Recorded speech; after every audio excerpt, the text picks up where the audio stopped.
گفتگو سے، اپنے الفاظ سے، اپنے ڈائلیکٹ سے، اپنے لہجے سے لوگوں کو متاثر کرتا ہے، اور علم کا اور نبوی علوم کے ساتھ اس کا کوئی تعلق نہیں ہوتا، تو یہ معنی ہے وَلَا تَقْفُ مَا لَيْسَ لَكَ بِهِ علم۔ جس کے پاس علم نہیں ہے آپ اس کے پیچھے کیوں چل رہے؟ وگرنہ یہ قیامت والے دن آپ پکڑے جائیں گے، آپ کا دل، دماغ، بصارتیں، مشاہدہ آپ نے دیکھا نہیں تھا، آپ نے سنا نہیں تھا، آپ نے سمجھا نہیں تھا کہ اس کی علمی مبلغ ہے کیا، یہ کہاں سے علم اس نے حاصل کیا ہے۔ صرف اور صرف آپ ان کی زبان و بیان سے پھنس گئے تو وہ تو جادو تھا، اور جادو میں جو شخص پھنسا اور کسی کے جادو کے زیر اثر آیا تو اس کا مطلب یہ ہے کہ وہ تو حرام کے زیر اثر آئے۔ لہٰذا ایک معنی تو اس کا یہ ہے۔ دوسرا اس کا ایک عمومی معنی بھی ہے، یہ تو خصوصی طور پر علم حاصل کرنے اور تعلیم اور یہ جو پورا سلسلہ تعلیم و تربیت ہے یہ اس کے ساتھ تعلق رکھتا ہے، یہ مفہوم جو اب تک میں نے عرض کیا۔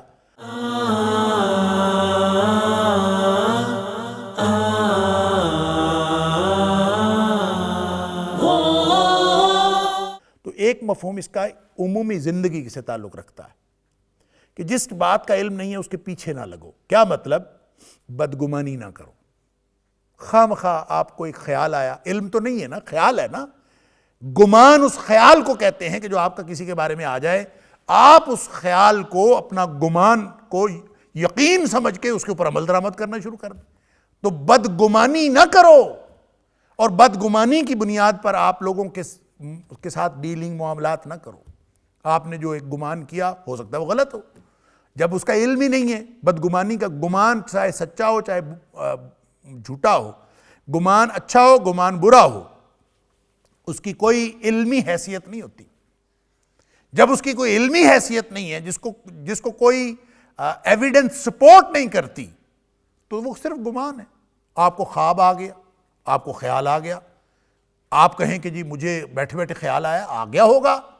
آپ کہیں کہ مجھے میں نے خواب میں دیکھا، دیکھ لیا ہوگا۔ آپ کہیں کہ مجھے وجدان ہوا، ہو گیا ہوگا، لیکن اس کی کوئی علمی حیثیت نہیں ہے۔ وَلَا تَقْفُ مَا لَيْسَ لَكَ بِهِ عِلْمٌ۔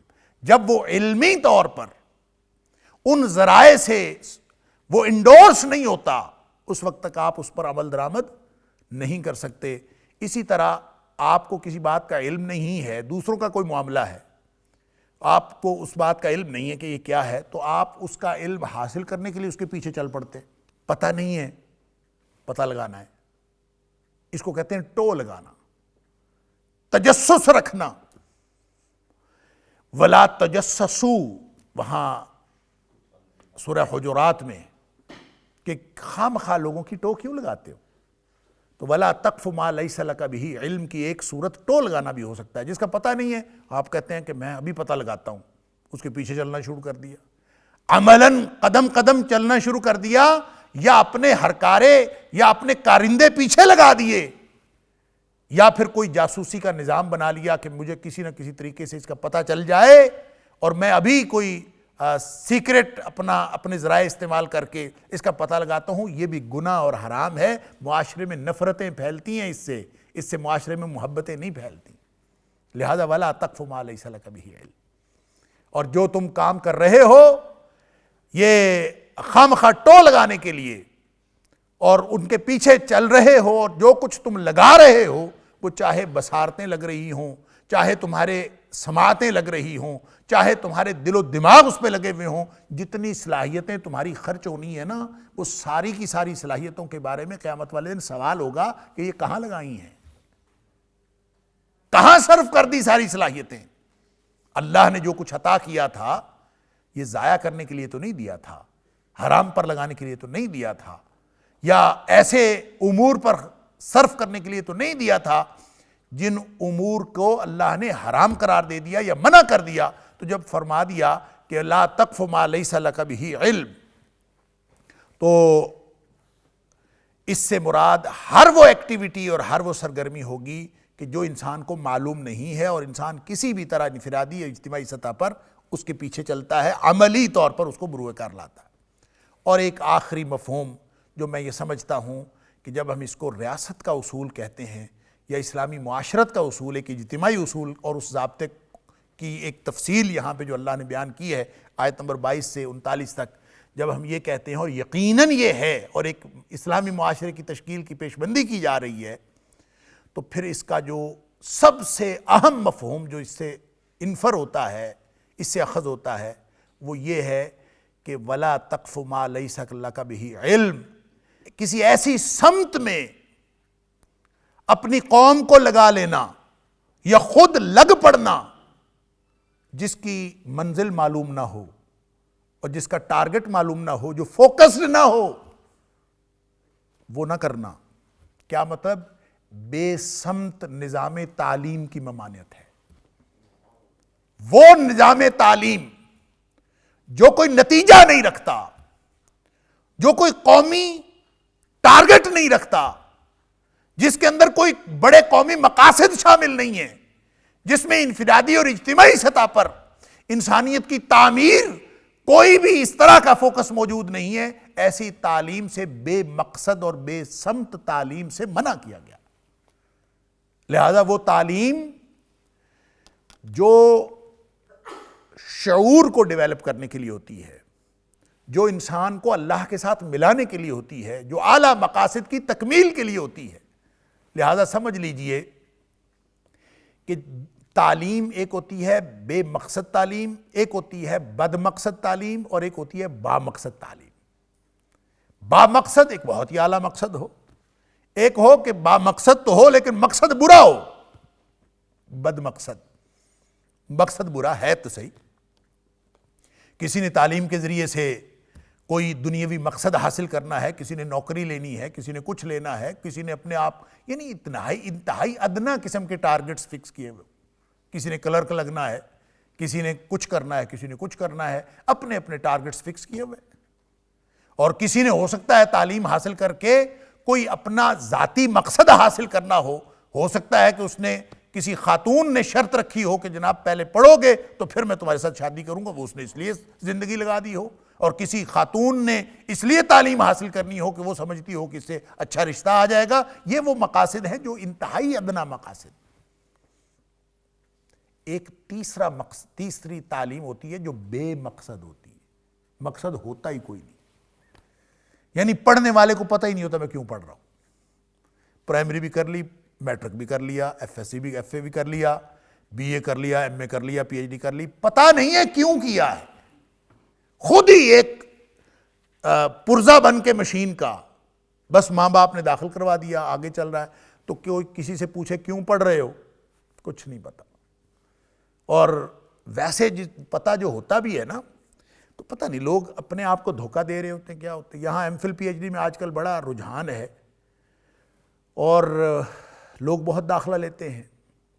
تو جب پہلی کلاس ہوتی ہے نا، میں پوچھتا ہوں اکثر کس لیے آپ نے داخلہ لیا، تو 99% لوگوں کا جو جواب ہوتا ہے وہ یہ کہ علم حاصل کرنے کے لیے، جبکہ وہ جو داخلہ لینے والے ہوتے ہیں ان میں علماء بھی ہوتے ہیں جو بڑے بڑے علوم انہوں نے حاصل کیے ہوئے ہوتے ہیں اور علمی اعتبار سے بہت ہی بلند پایا ہوتے ہیں، پھر وہ آ کے ایم فل میں داخلہ لے کے بیٹھے ہوتے ہیں۔ ان سے پوچھے کس لیے علم حاصل کرنا، بھئی کون سا علم ہے جو آپ کو ابھی تک حاصل نہیں ہوا؟ تو میں پھر ان سے عرض کیا کرتا ہوں انتہائی دست بستہ کہ آپ علم حاصل کرنے کے لیے یہاں نہیں آئے، آپ یہاں ڈگری لینے کے لیے آئے، آپ نے داخلہ لیا ڈگری لینے کے لیے۔ تو کیوں نہیں بتا دیتے اپنا اصل مقصد؟ کیوں نہیں اپنا اصل مقصد آپ ظاہر کر دیتے کہ میں نے تو ڈگری لینی ہے؟ اور ڈگری لینی، میں نے کہا آپ اس لیے اس کو ظاہر نہیں کرتے کہ آپ کے خیال میں یہ ادنا مقصد ہے، چھوٹا مقصد ہے، اس لیے آپ علم حاصل کرنا ایک بڑا مقصد سامنے رکھتے ہو۔ لیکن سوال یہ ہے کہ جو علم حاصل کرنا ہے وہ کیوں حاصل کرنا ہے؟ کچھ نہیں پتا۔ اور اگر تخصص کی تعلیم حاصل کرنے والے جو پوسٹ گریجویٹ میں علم حاصل کر رہے ہیں ان کو نہیں پتا کہ ہم یہاں پہ کیوں آئے ہیں، تو پھر پرائمری والوں کو کیا پتا ہوگا؟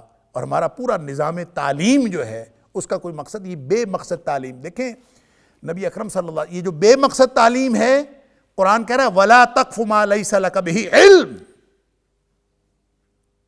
جو آپ کا ٹارگٹ کلیئر نہیں ہے اس کے پیچھے کیوں چل رہے ہیں؟ ایسا نظام تعلیم بیڑا غرق کر دے گا، نہ تمہارا مشاہدہ درست رہے گا، نہ تمہاری سماعتیں درست سنیں گی، تمہارے قلوب و اذہان سارے کے سارے یہ آلودہ ہو جائیں گے۔ ان السمع والبصر والفؤاد کل اولئک کان عنہ مسئولا۔ تم یہ جو پود تیار کر رہے ہو نا بے مقصد تعلیم سے، یہ قیامت والے دن ہر چیز کے بارے میں سوال ہوگا کہ لوگوں کی شخصیت کی تعمیر کیا کر رہے ہو؟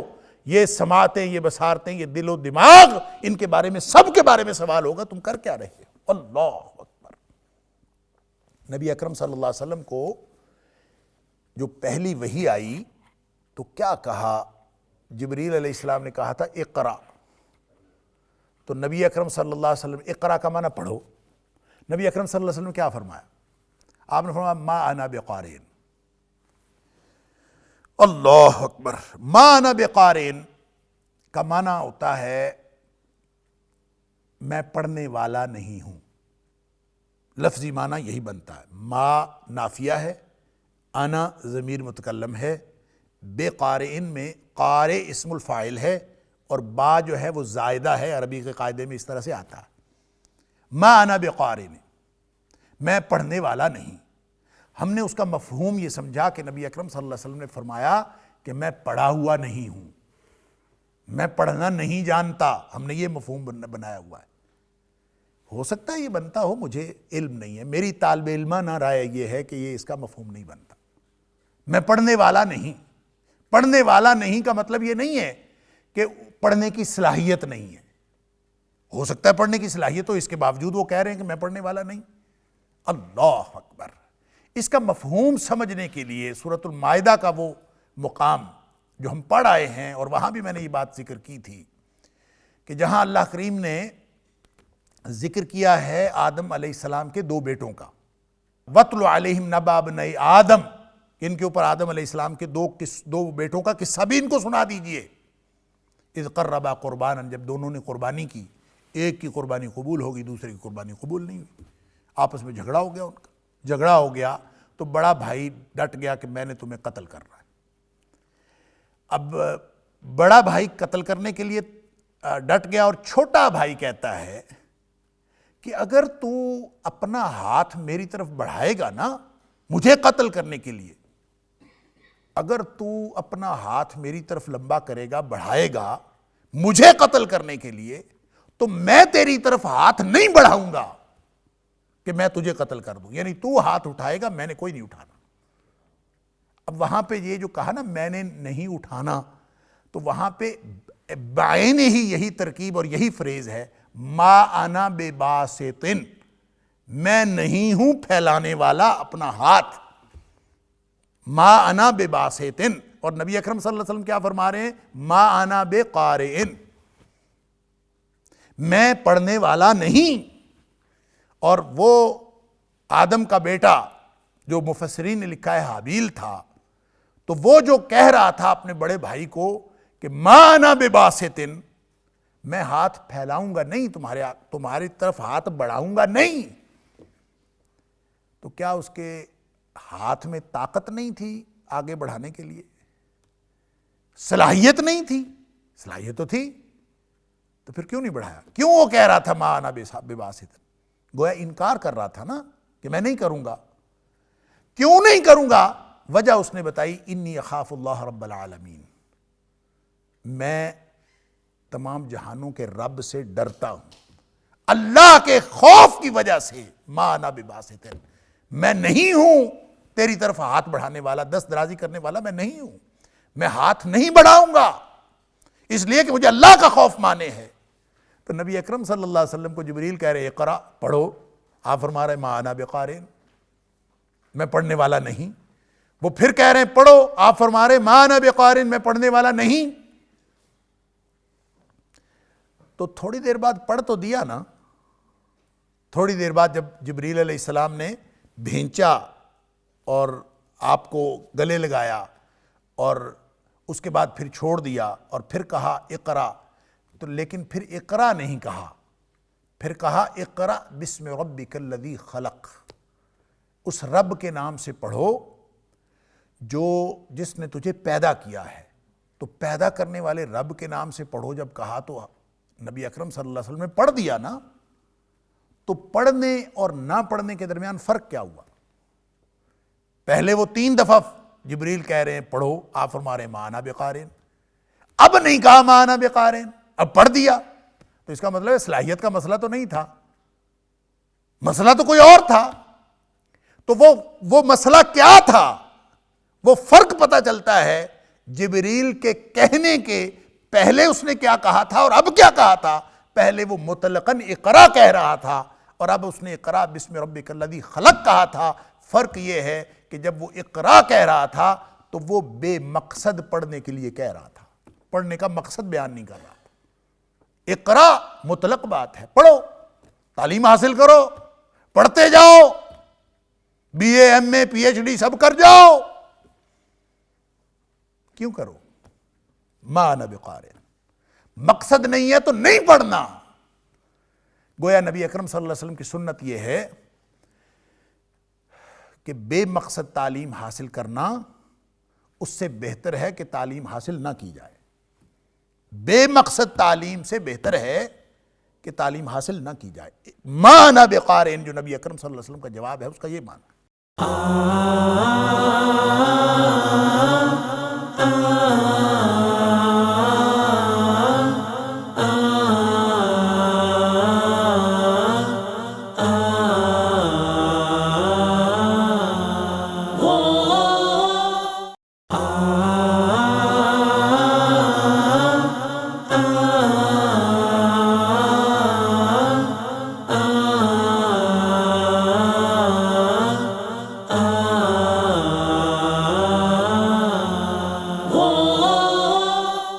قرآن کہہ رہا ہے وَلَا تَقْفُ مَا لَيْسَ لَكَ بِهِ عِلْمٌ، جس کا پتہ ہی نہیں ہے، سمت کلیئر نہیں ہے، رخ واضح نہیں ہے، ٹارگٹ کلیئر نہیں ہے، کیا کرنا ہے پڑھ کے اور کس کے پیچھے چلنا ہے، کیوں ساری دنیا پاگل ہوئی پھرتی ہے۔ یہاں تو ٹرینڈ یوں بنتے ہیں، ڈاکٹر انجینئر تو ساری دنیا ڈاکٹر انجینئر، کمپیوٹر سائنس ساری دنیا کمپیوٹر سائنس، جس کی مارکیٹ ویلیو بن گئی ساری دنیا ادھر، اور پوچھتے جاؤ کسی سے کچھ نہیں پتا۔ ساری دنیا کالج بھر جائیں گے اور پرائیویٹ کالج اور انڈسٹری بڑھتی چلی جائے گی، جو چیز جس میں سکوپ دنیا کا مادی سکوپ نظر آتا ہے ساری دنیا ادھر تل پڑتی ہے۔ اللہ اکبر۔ اور کوئی یعنی ایسا رخ نہیں قومی سطح پر اور معاشرتی سطح پر، اور لوگ کہتے ہیں کہ جناب ہم نے یکساں نظام تعلیم کرنا ہے اور یہ جو اس کی ثانویت ہے ختم کرنی ہے، انگریزی اور اردو کو اکٹھا کر دینا ہے، ہم نے یہ کر دینا ہے وہ کر دینا۔ مقصد تو پہلے واضح کرو، کرنا کیوں ہے؟ کوئی مقصد اگر اچھا ہوگا تو تعلیم ٹھیک ہے، برا ہوگا تو تعلیم غلط ہے، اور اگر بے مقصد ہے، بالکل مقصد ہی کوئی نہیں ہے، تو بے مقصدیت ایک بہت بڑا جرم ہے۔ وَلَا تَقْفُ مَا لَيْسَ لَكَ بِهِ عِلْمٌ، کہاں قوم کی صلاحیتیں ضائع کر رہے ہیں۔ ان السمع والبصر والفؤاد کل اولئک کان عنہ مسئولا، ایک شخصیت کے اندر جتنے اس کے صلاحیتیں ہیں، جتنی اللہ نے ان کو وظیفہ وجود عطا کیا ہے، ان سب کے بارے میں سوال ہوگا قیامت والے دن۔ کہاں لگائے مشاہدے، کہاں لگائیں سماعتیں، کہاں لگائے دل، ان سب کے بارے میں قیامت والے دن پوچھا جائے گا۔ لہٰذا اس کا جو میں سمجھتا ہوں واللہ اعلم، جو اس کا سب سے زیادہ نمایاں مفہوم ہے، باقی سارے مفاہیم بھی اپنی اپنی جگہ پر جو اس سے اخذ ہو رہے ہیں وہ درست ہیں، لیکن اس معاشرتی تناظر میں، اس اجتماعی تناظر میں اور ایک پاکیزہ معاشرے کی تشکیل کی پیش بندی کے تناظر میں جب آپ دیکھتے ہیں تو ایک انتہائی اعلیٰ مقصد کہ با مقصد تعلیم ہونی چاہیے، اس کے بغیر کوئی معاشرہ، کوئی ریاست، کوئی معاشرت کبھی بھی کامیاب نہیں ہو سکتی جہاں پہ با مقصد نظام تعلیم نہ ہو۔ ان السمع والبصر والفؤاد کل اولئک کان عنہ مسئولا، اس کی ایک دوسری ڈائمنشن بھی ہے کہ ان سارے جو انسان کی فیکلٹیز ہیں، جو انسان کی دی ہوئی صلاحیتیں ہیں، ان ساری صلاحیتوں کو خصوصیت کے ساتھ، ان صلاحیتوں کو خصوصیت کے ساتھ ان کا اہتمام کیا جائے اور ان کی حفاظت کی جائے، کہ نگاہیں جو ہیں ان کے بارے میں بھی پوچھا جائے گا۔ ایک ایک عمل ہم سمجھتے ہیں کہ شاید نہیں پوچھا جائے گا، ہم اپنی مرضی سے آنکھیں دی ہیں، مرضی سے استعمال کر سکتے ہیں، نہیں، ایک ایک نگاہ جہاں پڑتی ہے اس کے بارے میں سوال ہوگا۔ سماعتوں سے ٹکرانے والی ایک ایک چیز اس کا سوال ہوگا، یعنی ہم جو کچھ سن رہے ہیں لکھا جا رہا ہے، صرف وہ نہیں جو بول رہے ہیں لکھا جا رہا ہے، نبی اکرم صلی اللہ علیہ وسلم نے کتنے مقامات ہیں کہ نبی اکرم صلی اللہ علیہ وسلم کے سماعتوں سے کوئی چیز ایسی ٹکرائی جو ناگوار تھی یا ناجائز تھی، نبی اکرم صلی اللہ علیہ وسلم نے کانوں میں انگلیاں دے لی۔ کیوں انگلیاں دے لیں؟ ہمارے لیے ایک اسوہ عطا فرمایا کہ جو چیزیں ناجائز ہیں تمہاری سماعتوں سے نہیں ٹکرانی چاہیے، جگہ چھوڑ دو۔ جہاں اللہ کے قرآن، نبی اکرم صلی اللہ علیہ وسلم کے فرمان کی بے حرمتی ہو رہی ہے وہ جگہ چھوڑ دو، معاشرہ چھوڑ دو، اس محفل کو ترک کر دو جہاں پہ اس طرح کی باتیں ہو رہی ہیں۔ کیوں؟ سماعتوں سے ٹکرائیں گی تو بھی گناہ گار ہوگے، تو وہ جگہ چھوڑ دو۔ اور اس مشاہدہ تمہارا ہوگا، آنکھیں ہوں گی، اور آنکھیں کوئی چیز غلط دیکھیں تو وہ اس کا بھی۔ اور تیسری چیز فرمایا دل کے بارے میں بھی سوال ہوگا، اور ہمارا دل جو ہے جتنا شتر بے مہار ہمارا دل ہے اتنی تو کوئی چیز شتر بے مہار ہے ہی نہیں۔ اللہ، ہم نے سوچ رکھا ہے کہ شاید جو دل کی سوچیں ہیں، دل و دماغ کے اندر آنے والے جتنے خیالات ہیں، ان کو جو مرضی آپ کرتے رہیں، جو مرضی سوچتے رہیں، جو مرضی دیکھتے رہیں، جو مرضی پلان کرتے رہیں، اس کے اوپر گرفت نہیں ہوگی؟ نہیں۔ وَكُلُّ أُولَٰئِكَ كَانَ عَنْهُ مَسْئُولًا۔ دل میں کیا سوچا تھا اس کے بارے میں بھی سوال ہوگا۔ اللہ اکبر۔ ان تبدوا ما فی انفسکم او تخفوہ یحاسبکم بہ اللہ۔ مت سمجھو کہ دل کی سوچوں کا حساب نہیں ہوگا، سوچوں کا بھی حساب ہوگا۔ ان تبدوا ما فی انفسکم، تمہارے دلوں میں جو کچھ ہے اس کو ظاہر کرو، او تخفوہ، چاہے چھپا لو، یحاسبکم بہ اللہ، اللہ اس کا حساب لے گا، محاسبہ کرے گا تمہارا۔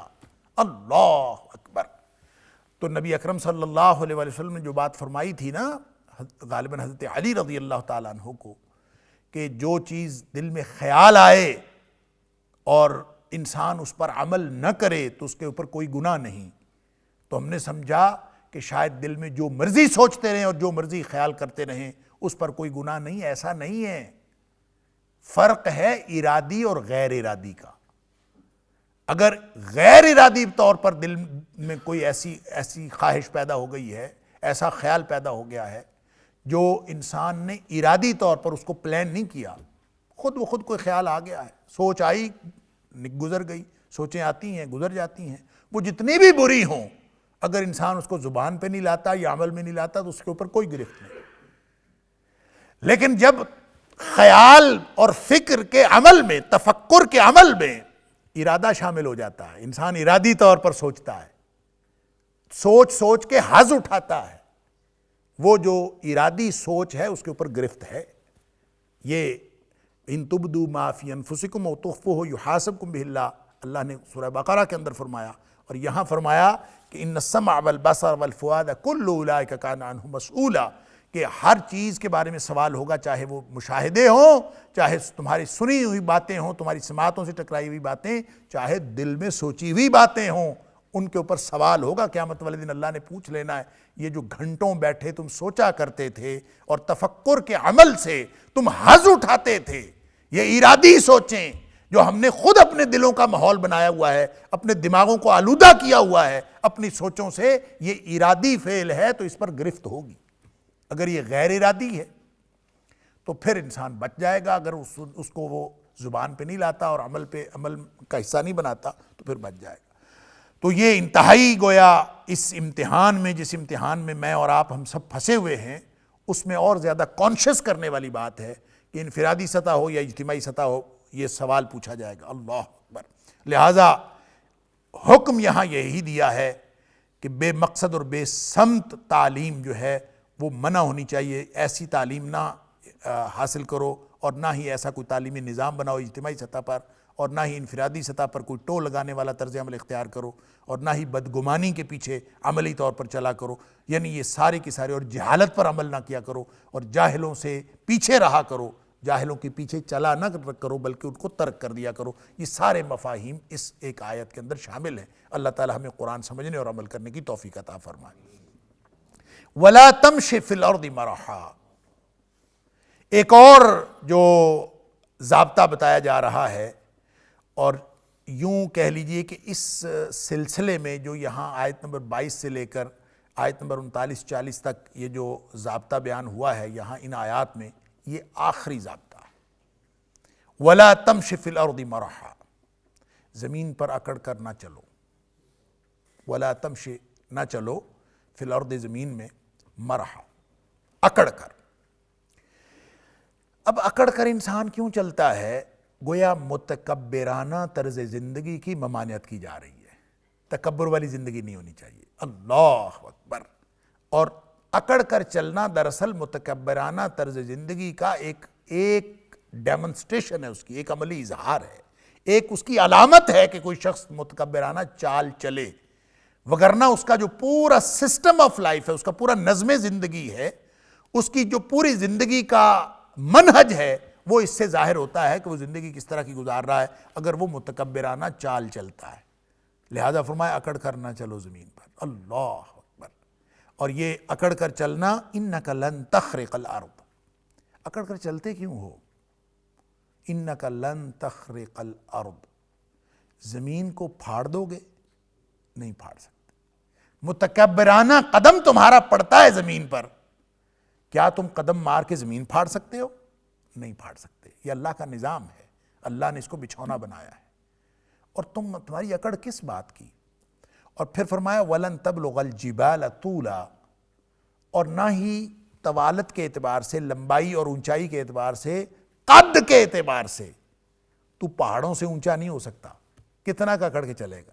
گردن اونچی کر لو، آپ جتنا مرضی اونچے ہو جاؤ، جتنا مرضی اکڑ کے چل لو، پہاڑوں سے اونچے ہو سکتے ہو۔ یہ تو ایک مثال دی ہے کہ اللہ نے مخلوق بنائی ہے، تم سے بڑی مخلوق، تم سے زیادہ سخت مخلوق، تم سے زیادہ قد میں بڑی مخلوق، اور ہر طرح کی مخلوق اللہ نے بنائی ہے۔ تو انسان جب اکڑ کے چلتا ہے تو اس وقت اصل میں وہ اپنے آپے میں نہیں رہتا، اپنے آپے سے باہر نکل رہا ہوتا ہے اور اپنی اوقات سے باہر نکل رہا ہوتا ہے۔ اور جب کوئی شخص اپنی اوقات سے باہر نکلنے کی کوشش کرتا ہے تو اس کی نفسیاتی کیفیت کو ٹھوکر لگائی ہے قرآن نے، یہاں اس کی نفسیاتی کیفیت کو ایڈریس کیا ہے کہ تو کیا کرنا چاہ رہا ہے؟ زمین پھاڑ لے گا، پہاڑوں سے اوپر نکل جائے، کر کیا سکتا ہے تو؟ جتنی بھی اکڑ، جتنی بھی تکبرانہ زندگی، جتنی بھی متکبرانہ طرز زندگی اختیار کرو گے، تم نے رہنا تو ادھر ہی ہے۔ تمہاری اوقات کیا ہے؟ کھانا سامنے آتا ہے نا انسان کو، بھوکا ہو انسان، بھوک لگی بھی ہو، حلال طیب پاکیزہ رزق سامنے آئے، سبحان اللہ، اور وسیع دسترخوان، ایک دفعہ تو لگتا ہے کہ بندے نے شاید سارا ہی کھا جانا، لیکن کیا ہوتا ہے؟ اوقات کیا ہے اس کی؟ مطلب ایک نہیں تو دو روٹیاں کھا جائے، دو نہیں تو چار بوٹیاں کھا جائے، اور وہ کھانے کے بعد پھر وہی کھانا سامنے پڑا ہوتا ہے تو یہ چپ کر کے بیٹھا ہوتا ہے، کھانے سے بیزار ہوا بیٹھا ہوتا ہے۔ اللہ اکبر۔ تو اگر پہلے ہی سوچ لے کہ یہ کھانا میں ختم نہیں کر سکتا تو میں خواہ مخواہ اپنے اوپر ظلم کرنے کی کیا ضرورت ہے؟ تو میں اتنا ہی کھاؤں، کھانا چاہے جتنا مرضی سامنے پڑا ہوا ہو۔ نبی اکرم صلی اللہ علیہ وسلم فرماتے ہیں کل بیمینک ومما یلیک، دائیں ہاتھ سے کھاؤ اور اپنے آگے سے کھاؤ۔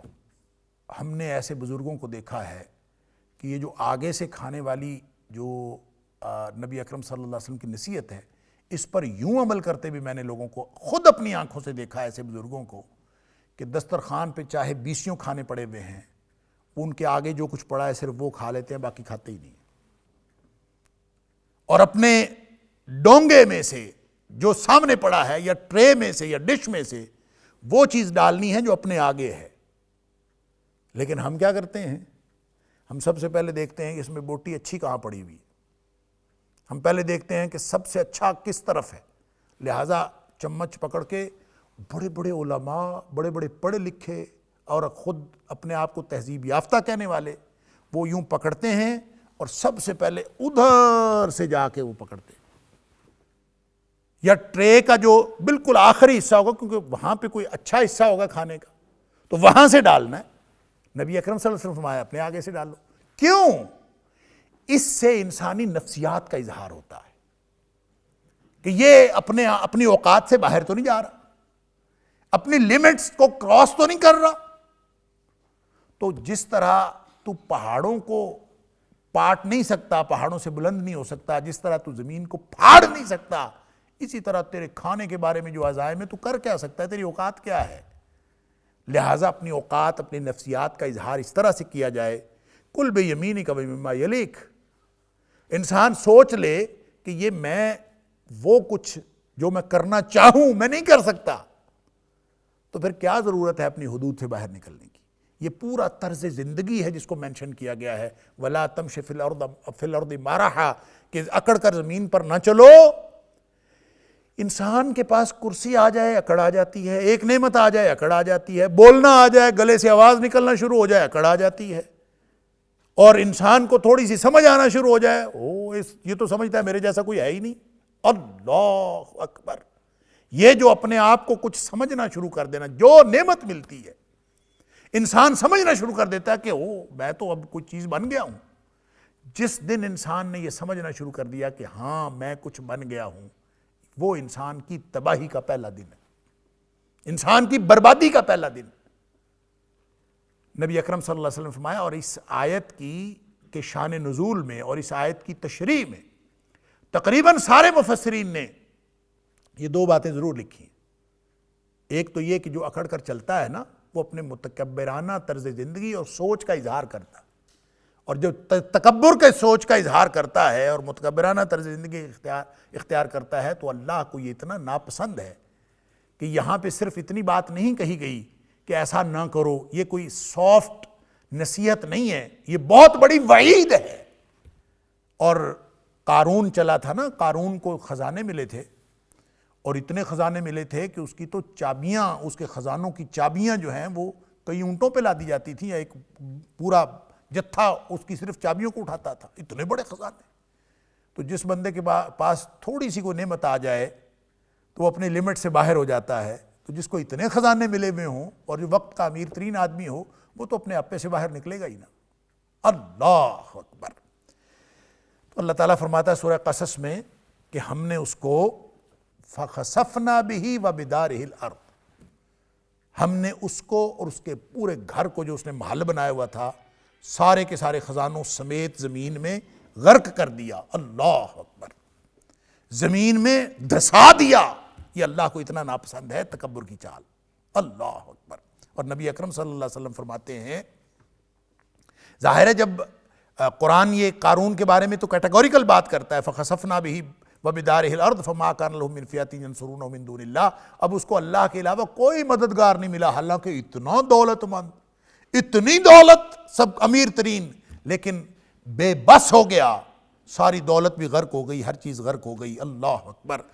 تو نبی اکرم صلی اللہ علیہ وسلم فرمایا، بخاری اور مسلم کے اندر حدیث ہے کہ ایک آدمی تھا، کسی آدمی کا ذکر فرمایا، زمین پر چلا، یمشی فی حلۃ تعجبہ نفسہ، یہ ہے وہ بات جو میں عرض کر رہا ہوں، بربادی کا پہلا دن، تعجبہ نفسہ، خود پسندیدگی میں چلا، میں انا ولا غیری، اب میں کچھ بن گیا ہوں، میرے پاس دولت ہے، میرے پاس علم ہے، میری شخصیت، میری پرسنالٹی، میرا گھر، یہ جو میں ہے نا، یہ انسان کو مارتی ہے اصل۔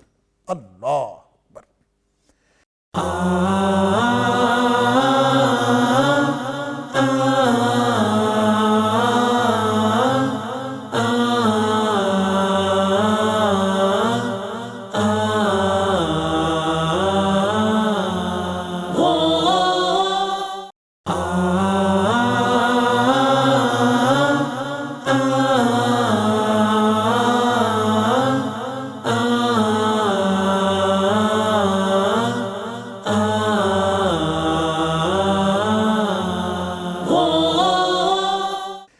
اعجاب المرء بنفسہ، نبی اکرم صلی اللہ علیہ وسلم فرمایا، ثلاث مہلکات، تین چیزیں جو تباہ و برباد کر کے رکھ دینے والی ہیں، ان میں سے پہلی چیز ہے شح مطاع، دل کا لالچ اور دل کی بخیلی، جس کا انسان حکم مان لے یہ انسان کو برباد کر دے۔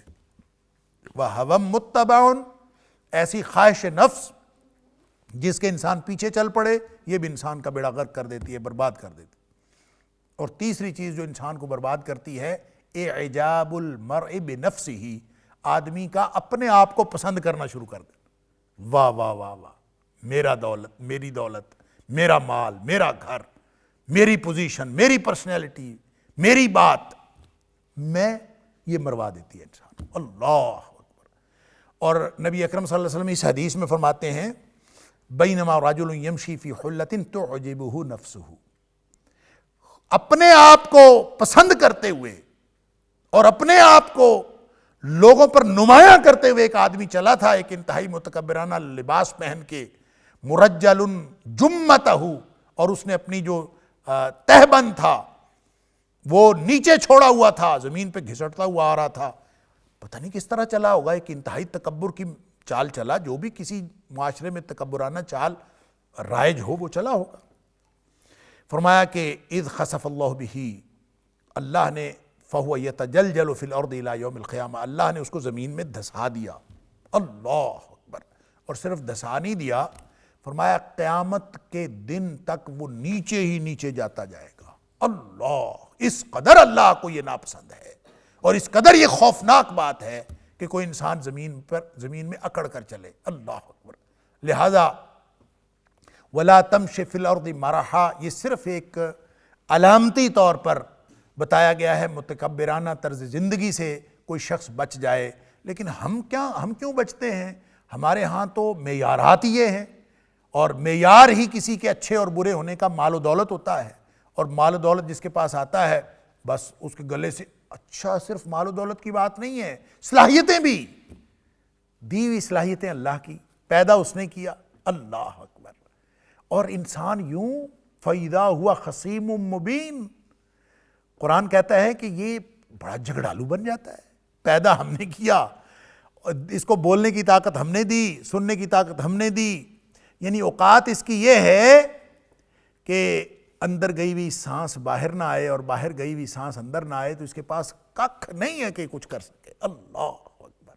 لیکن تکبر، اکڑ، یہ پھر زمین میں یوں چلتا ہے کہ شاید اس کے ساتھ کا کوئی بندہ ہی نہیں ہے. اس کو اچھی گاڑی مل جائے، اچھا گھر مل جائے، یہ پھر بندے کو بندہ ہی نہیں سمجھتا. اس کو جیسے جیسے دنیا کے وسائل ملتے جاتے ہیں اس کی اکڑ اوپر سے اوپر چلتی جاتی ہے. اللہ اکبر. اور وہ انسان جو معیار میں اور سماجی مقام و مرتبے میں نیچے رہ جاتے ہیں، پھر وہ اس کو نظر نہیں آتے. یہ معیار نہیں ہے، یہ معیار زندگی ہے. نبی اکرم صلی اللہ علیہ وآلہ وسلم اس معیار زندگی کو بلند کرنے کے لیے تشریف نہیں لائے، آپ معیار انسانیت کو بلند کرنے کے لیے تشریف لائے. نبی اکرم صلی اللہ علیہ وسلم نے لیونگ سٹینڈرڈ، اپنے جو ذاتی معاملات ہیں، نبی کریم صلی اللہ علیہ وسلم چاہتے تو شاہانہ طرز زندگی اختیار کر سکتے تھے نا. آپ نے فرمایا یا عائشہ لو شئت لصارت معی جبال الذہب، عائشہ اگر میں چاہتا نا تو سونے کے پہاڑ میرے ساتھ ساتھ چلتے. اللہ. اور ایک حدیث میں آیا کہ نبی اکرم صلی اللہ علیہ وسلم نے فرمایا کہ عرض علی ربی لیجعل بطہا مکہ ذہبا، میرے اللہ نے مجھے آفر کی تھی، پیشکش فرمائی تھی کہ اے میرے حبیب تو اگر چاہتا ہے تو میں پورے مکے کی وادی کو سونے کا بنا دیتا ہوں. میرے اللہ نے یہ مجھے پیشکش کی تھی. لیکن میں نے کہا لا یا رب، فقلت لا یا رب، میں نے کہا اے اللہ نہیں، سونے کی وادی نہیں بنانی، مجھے یہ نہیں چاہیے. کیوں؟ میں نے یہ انتخاب کیا کہ اللہ مجھے یہ طرز زندگی عطا فرما، اشبع یوما و اجوع یوما، اللہ میں ایک دن پیٹ بھر کے کھاؤں اور ایک دن میں بھوکا رہوں. اس لیے کہ فَإِذَا جُعْتُ، جب میں بھوکا رہوں گا، تضرعتک وذکرتک، اللہ تیرے سامنے گریہ زاری کروں گا، تیرے سامنے عاجزی کروں گا جب بھوکا ہوں گا، تجھے یاد کروں گا. وَإِذَا شَبِعْتُ، اور جب میں پیٹ بھر کے کھانا کھاؤں گا، حَمِدْتُکَ وَشَکَرْتُکَ، اللہ پھر تیری حمد بیان کروں گا، تیرا شکر کروں گا. لہذا شکر بھی چلتا رہے، عاجزی بھی چلتی رہے، گریہ زاری بھی چلتی رہے. اللہ اس طرح کا طرز زندگی. اللہ اکبر. اور وہ جو یعنی خود نبی کریم صلی اللہ علیہ وسلم نے یہ اختیار فرمایا. کیوں؟ کہ وہ چیز جو انسان کو کہیں تکبر میں مبتلا نہ کر دے. آپ نے اس سے، اچھا خود نبی پاک صلی اللہ علیہ وسلم فرماتے ہیں کہ ایک فرشتہ آیا میرے پاس اور وہ فرشتہ آ کے مجھے کہتا ہے کہ اللہ نے آپ کو سلام بھیجا ہے. لگتا یہ ہے کہ یہ نبوت کے ابتدائی دنوں کی بات ہوگی. اور نبی اکرم صلی اللہ علیہ وسلم فرماتے ہیں کہ مجھے اس نے کہا کہ اللہ آپ کو سلام دیتے ہیں. جانی ملک، میرے پاس ایک فرشتہ آیا اور آپ نے فرمایا ان حجزتہ تساوی الکعبہ. اس کی جو نا بڑی لمبی چوڑی کمر والا فرشتہ تھا، اس کی کمر اتنی چوڑی تھی جیسے کعبہ، یعنی کعبے جتنی چوڑی کمر والا. اور آ کے مجھے کہتا ہے کہ ان اللہ یقرأ علیک السلام، اللہ نے آپ کے اوپر سلام بھیجا ہے. اور ساتھ اللہ تعالیٰ نے پوچھا ہے ان شئت نبیا عبدا او نبیا ملکا. اے حبیب صلی اللہ علیہ وسلم آپ فرمائیے، اللہ نے آپشن دیا ہے کہ آپ کو نبی تو بنا دیا ہے، آپ نے شاہانہ زندگی گزارنی ہے یا غلامانہ زندگی گزارنی؟ نبیا عبدا او نبیا ملکا، کس طرح کا نبی بننا پسند کریں گے؟ بادشاہ یا غلام؟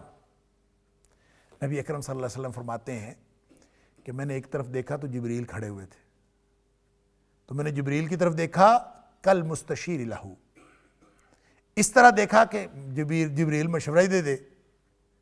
تو جبریل نے مشورہ دیا فاشار بیدہ ان ضع نفسک. جبریل نے مجھے مشورہ دیا کہ نیچے والا آپشن لے لو.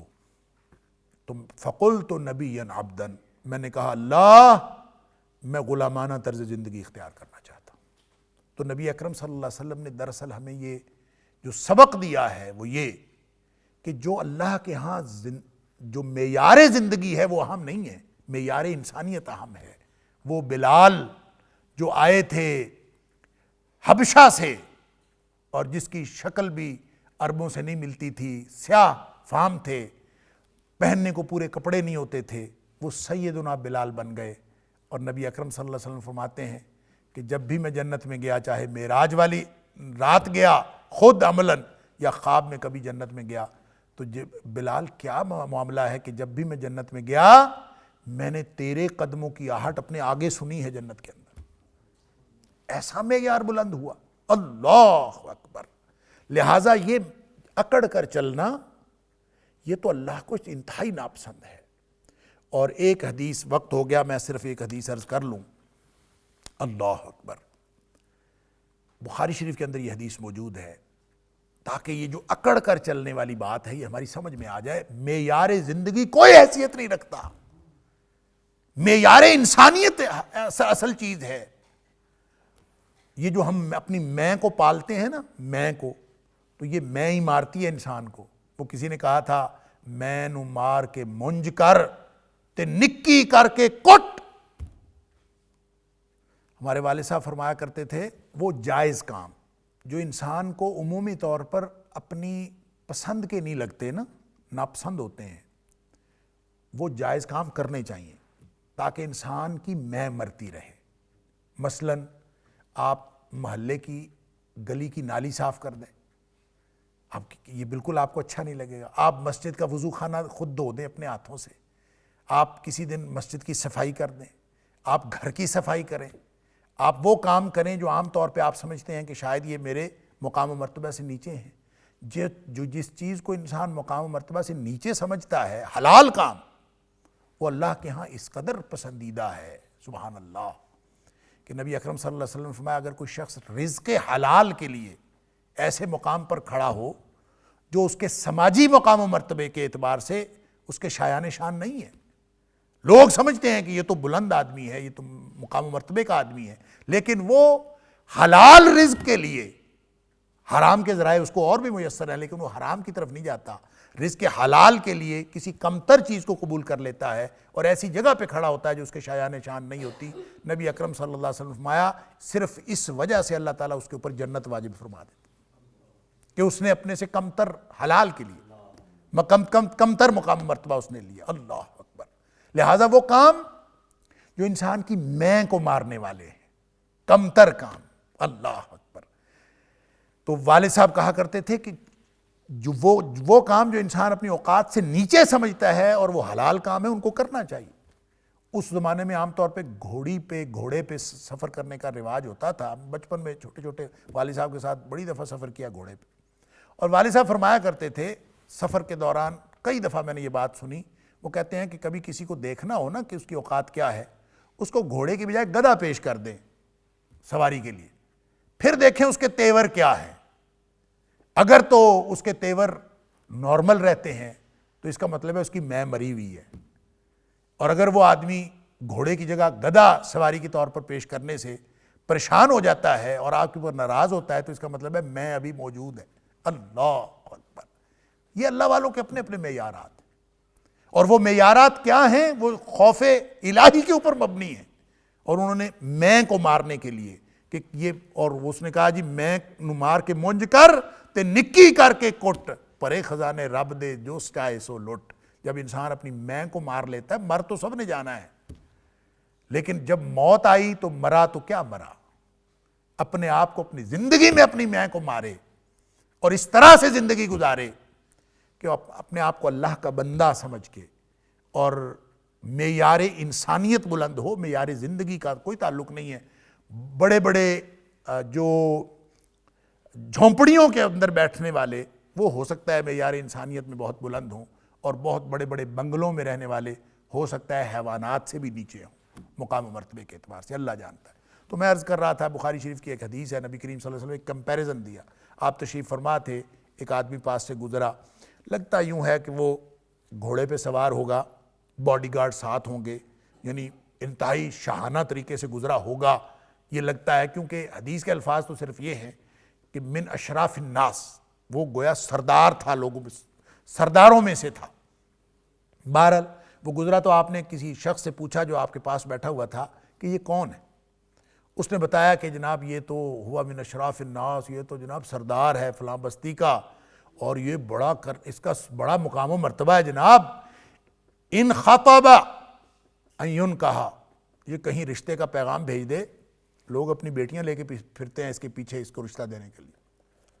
وَإِن شَفَعَ أَن يُشَفَّعَ، اگر یہ سفارش کر دے کہیں، ہر شخص اس کی سفارش قبول کرتا ہے۔ اللہ، کس طرح کا آدمی ہوگا، کس طرح کا اس کا سماجی مقام و مرتبہ ہوگا، کس طرح کا معیار زندگی ہوگا اس کا، کہ اگر وہ کسی کو رشتہ پوچھ لے تو لوگ سعادت سمجھتے ہیں۔ یون کہا، لوگ اپنی بیٹیاں دے دیتے ہیں اس کو۔ ان شفع ان یشفع، اگر وہ سفارش کرے لوگ اس کی سفارش قبول کرتے ہیں۔ وَإِن قَالَ ان یُسْتَمَعَ، اگر وہ بات کرنا شروع کر دے تو لوگ ٹھہر کے اس کی بات سنتے ہیں، ساری دنیا متوجہ ہو جاتی ہے، ہر شخص توجہ سے اس کی بات سنتا ہے، اس کی بات کی بڑی مانتا ہے۔ اللہ اکبر! نبی اکرم صلی اللہ علیہ وسلم خاموش رہے۔ تھوڑی دیر بعد ایک اور آدمی آیا، وہ گزرا۔ اب لگتا یوں ہے کہ وہ بالکل سادہ سے کپڑے ہوں گے، بیچارہ سا ہوگا، کیونکہ حدیث کے الفاظ تو یہ ہیں ہوا من فقراء المسلمین، وہ بڑا کوئی مسکینوں میں سے ایک فقیر تھا، مسلمانوں کے فقیروں میں سے تھا۔ نبی پاک صلی اللہ علیہ وسلم نے پوچھا کہ یہ کون ہے؟ اسی شخص سے پوچھا، ابھی نبی پاک صلی اللہ علیہ وسلم وہیں تشریف فرما تھے، آپ نے اس سے پوچھا وہ کون؟ وہ کہتا ہوا من فقراء المسلمین، ایسے فقراء سا آدمی ہے مسلمانوں میں سے، اور کوئی نہیں اس کو پوچھتا، کوئی نہیں ہے۔ ان خطب اللہ ینکح، یہ کہیں سے رشتہ پوچھے نا تو اس کو کوئی رشتہ نہیں دیتا، یعنی کیا اس کا سماجی مقام و مرتبہ ہوگا؟ اللہ اکبر! ان خطب اللہ ینکح ان شفع لا یشفع، یہ سفارش کر دے کوئی اس کی سفارش قبول نہیں کرتا۔ وَإِن قَالَ لَا يُسْتَمَعَ، یہ بات کرے تو اس کی بات سنتا ہی کوئی نہیں ہے، اس کی طرف توجہ ہی کوئی نہیں دیتا، گویا اس کے گھر والے بھی اس کی بات نہیں سنتے، اس کی تو بات ہی کوئی نہیں سنتا۔ کیا مقام و مرتبہ ہوگا؟ نبی اکرم صلی اللہ علیہ وسلم نے یہ نہیں فرمایا کہ یہ آدمی اس سے بہتر ہے، یہ اتنی بات بھی فرماتے تو معاملہ تو واضح تھا، لیکن ہماری سمجھ میں وہ معیار نہیں آنا تھا، ہماری اکڑ نہیں جاتی، پھر بھی ہمیں انسانیت کے معیار کی سمجھ نہیں آتی۔ نبی اکرم صلی اللہ علیہ وسلم نے فرمایا ھذا خیر من ملء الارض ھذا، وہ جو پہلے شخص گزرا ہے اس جیسے لوگوں کی زمین بھری ہوئی ہو تو ان تمام لوگوں سے یہ اکیلا آدمی بہتر ہے۔ ھذا خیر من ملء الارض ھذا، اللہ اکبر! تو ولا تمش فی الارض مرحا، زمین پر اکڑ کے نہ چلو۔ اکڑ کس بات کی؟ سب کچھ اللہ کا دیا ہوا ہے، یہ امانتیں ہیں، یہ جسم بھی اللہ کی امانت ہے، یہ آنکھیں اللہ کی امانت ہیں، یہ سماعتیں اللہ کی امانت ہیں، یہ زبان کی یہ قوت گویائی اللہ کی امانت ہے، یہ مال و دولت اللہ کی امانت ہے، یہ بیٹے یہ اولادیں اللہ کی امانت ہیں، یہ زندگی اللہ کی امانت ہے۔ اس نے دی ہے، اس نے واپس لے لینی ہے، امتحان کے لیے دی ہے۔ سوال یہ ہے کہ امتحان میں ہم کامیاب ہیں یا ناکام ہیں، یہ اس کی فکر ہونی چاہیے۔ اللہ تعالیٰ مجھے اور آپ کو قرآن سمجھنے اور عمل کرنے کی توفیق عطا فرمائے۔ وآخر دعوانا الحمدللہ رب العالمین۔